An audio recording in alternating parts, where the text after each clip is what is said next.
Hello and welcome, and I'm going to try something different today and try some news-orientated stuff.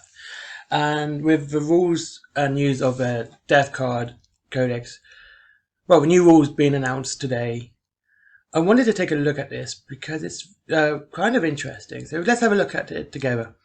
Right, so you have Grandfather's Nurgle's cauldron has been bubbling away for a while now, and it's almost time to sample the delicious concoctions being cooked up with the new Death Guard Codex. We've been previewing many of the key changes to their rules over the past few weeks, so today we're looking back at some of the most important updates ahead of pre-orders opening later this month. So Death Guard are coming out this month. I would say in about 2 weeks, maybe next week for pre-orders. But we'll see. Like, nice little picture there. You got your Mortarion, you got your Blight drones fighting the ever-loyal Imperial Guard. Of course, these guys are going to win because they have the Emperor on their side. And we got a couple of new tidbits for us. Harbingers, the first plague company. So if we just see what this says. But before that, we have got a new tidbit for you. You may remember the introduction of plague companies during the Psychic Awakening saga, giving you another way to customize your Death Guard force and bring new warlord traits and relics to the table. These rules will be undergoing a few changes with the release of a new codex, including the opportunity to bring further contagions of Nurgle to play. So, Harbingers, first plague company, the Wrathful Dead 1 CP. Harbingers, strategic ploy stratagem. The Poxwalkers, hordes of the first plague company, are as the tide in the offensive, their blows laying low the living with terrifying inevitability. Use the stratagem in the fight phase when a Harbinger's Poxwalkers unit is selected to fight. Until the end of your phase, each time a model in that unit makes an attack, you can reroll the hit. So basically you get to reroll misses. That's pretty much that. That's fair enough.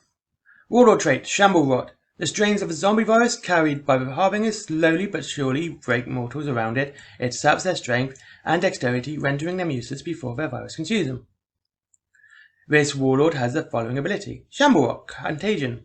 While the enemy unit, excluding vehicle units, is within contagion range of its unit, at the start of your opponent's movement phase, roll 1d6, subtracting 1. If that enemy unit has the counter keyword on a 4+, that enemy unit suffers 1 mortal wound.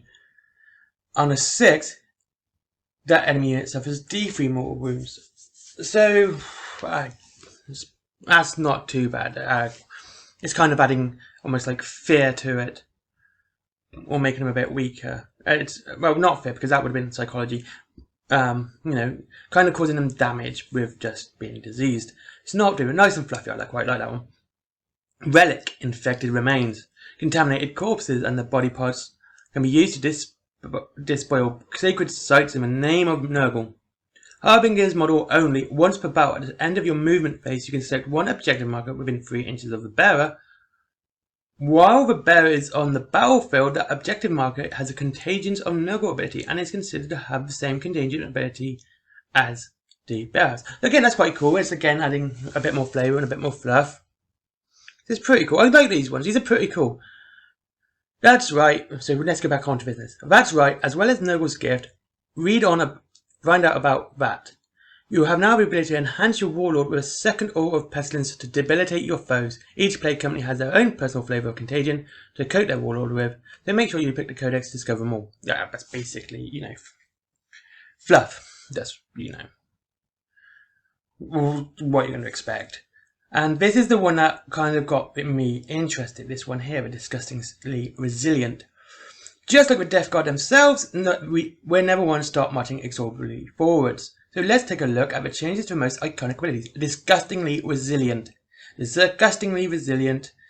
Those favoured by Nurgle are inured to pain, their rotting bodies shrugging off all but the most dramatic damage with ease. Each time, right, here's the rules. This is what kind of annoys me. Each time an attack is allocated to a model in this unit, subtract 1 from the damage characteristic, this word, of that attack to a minimum of 1. Right. In the wake of a firstborn space marines everywhere finding themselves with an additional wound, the galaxy reverberated the sound of plasma weapons overcharging in response. Alas, those hoping to dispatch nobles will need to think again. Those two damaged weapons will barely scratch the Death Guard. And if you think Plague Marines sound tough, just think about the improved 3-wound Death Shroud Terminators. Truly an immovable object worthy of the 14th Legion. Fans of the classic Noble Watts will be glad to see the debilitating clouds of pathogens return to world. Alright, so we're going to skip this bit. Where is it? Because it did come up and it was quite of interest, and I was reading this and I was like, hold on. Where are we? Being dumb. And it was saying, and where did I find it? Don't forget, but typically slow. Where did I see it? Well, it was say this is the kind of. I think they had to change this. So I've tried one for that. So basically, it kind of makes them.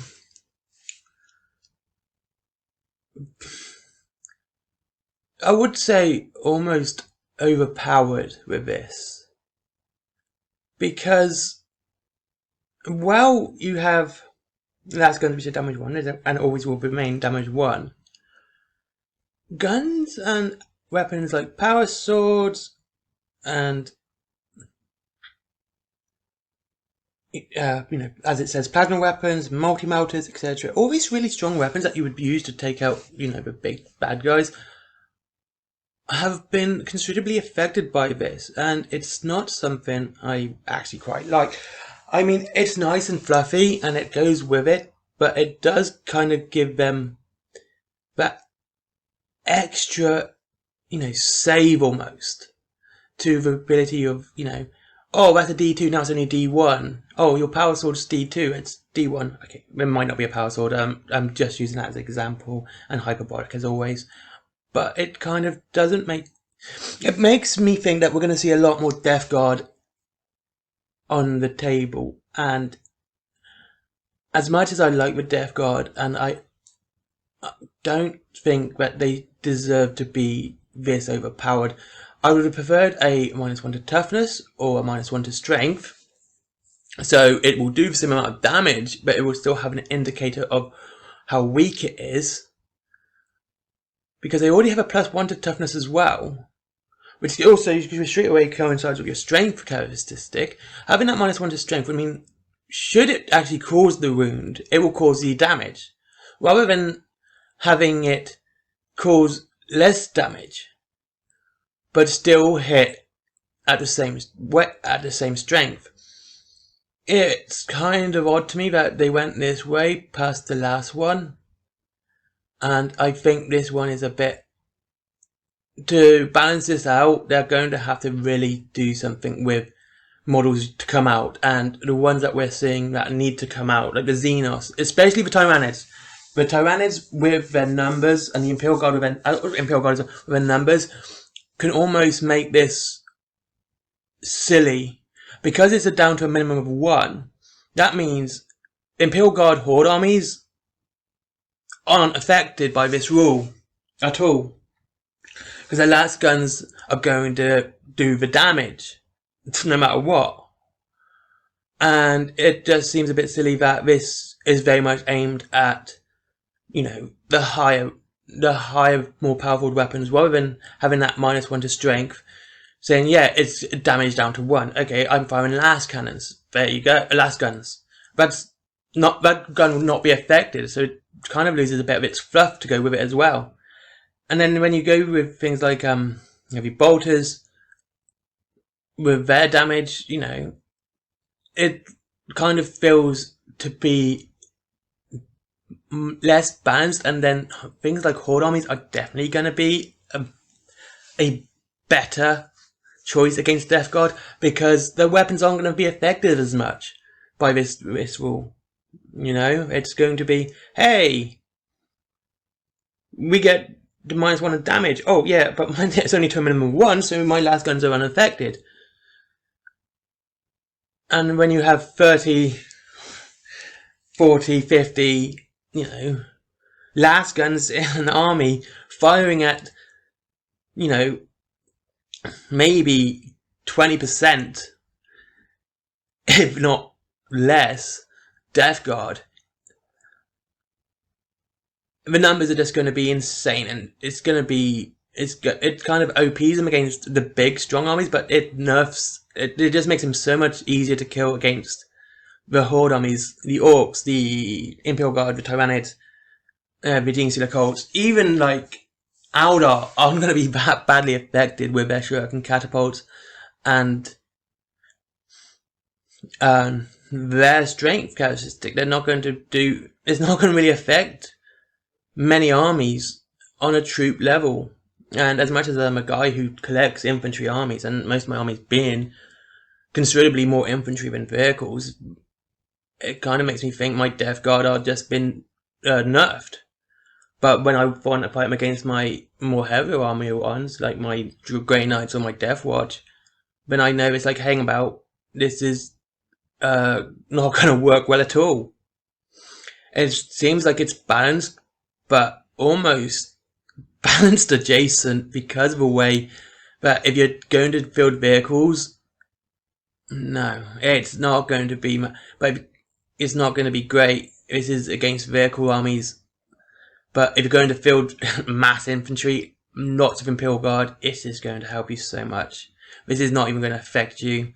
And to have a rule like discussing with Resilient to almost be exclusive to against certain forces kind of doesn't really gel well with the law or the fluff. A -1 to strength was far better. I mean, it made it harder to kill them, but this one makes the Imperial Guard just seem like a good choice now because of the massive amount of last guns you can have, and they're at D1s and they're not even touched.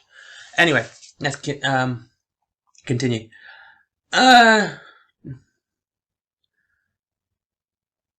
So we go to contagions now. The Death Guard of carries countless infections, contagions, each gifted from Nurgle whenever they march. Every time a unit from your army has a Death Guard keyword, excluding unaligned units, this unit gains the following ability: Nurgle's Gift. While an enemy unit is within contagion range of this unit, see opposite, which is down here. The toughness characteristic is subject. See, this is what I mean. Subject 1. This is what I'm talking about. Subject 1 from the toughness. So basically, round 1, you have to be within 1 range. 4 plus 9 anyway. I mean, this is quite badass because it really does show the fluff. But 1, 3, 6, and 9. So again, this is quite good because it means close combat. This is a better way of doing disgustingly resilient. This rule here than the one they actually showed, because that -1 to strength makes it harder. I mean, it means like getting into close combat is now a much higher risk against Death Guard. It makes it nice and fluffy, but it makes it feel like they are going to be strong against it, rather than it's the illness now. And regular space means will find themselves like the toughness opposing the powerful on the road, with stealing growing or steadily growing always of Nurgle's Gift will only get easier as the game goes on. Regular space will find themselves wounded by your bolt gunfire on a 3+, while the poor maligned infantry of Astronaut will suffer wounds on a 2+. Exactly. This is what I like this. And we should have added this to discussing resilient, and it would have made it more balanced and made it a bit more fluffy. Anyway, thank you for watching. This has been a bit of a longer video than my usual ones. I hope you like this. This is a new thing. Like, subscribe, leave a comment, and of course go down below for the Element Games link where you can save up to 25% off your Warhammer. Have a great day, and I'll see you all soon.